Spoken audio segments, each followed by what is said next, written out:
أعوذ بالله من الشيطان الرجيم.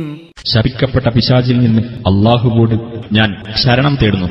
يا أيها الذين آمنوا لا تكونوا كالذين آذوا موسى فبرأه الله مما قالوا وكان عند الله وجيها. സത്യവിശ്വാസികളെ, നിങ്ങൾ മൂസാ നബിയെ ശല്യപ്പെടുത്തിയവരെ പോലെയാകരുത്.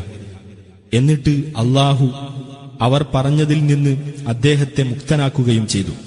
അദ്ദേഹം അല്ലാഹുവിന്റെ അടുക്കൽ ഉത്കൃഷ്ടനായിരിക്കുന്നു. يا أيها الذين آمنوا اتقوا الله وقولوا قولا سديدا. സത്യവിശ്വാസികളെ, നിങ്ങൾ അല്ലാഹുവെ സൂക്ഷിക്കുകയും ശരിയായ വാക്ക് പറയുകയും ചെയ്യുക. يصلح لكم أعمالكم ويغفر لكم ذنوبكم ومن يطع الله ورسوله فقد فاز فوزا عظيما. എങ്കിൽ അവൻ നിങ്ങൾക്ക് നിങ്ങളുടെ കർമ്മങ്ങൾ നന്നാക്കി തരികയും നിങ്ങളുടെ പാപങ്ങൾ അവൻ പുറത്തു തരികയും ചെയ്യും. അല്ലാഹുവേയും അവന്റെ ദൂതനെയും ആർ അനുസരിക്കുന്നുവോ അവൻ മഹത്തായ വിജയം നേടിയിരിക്കുന്നു.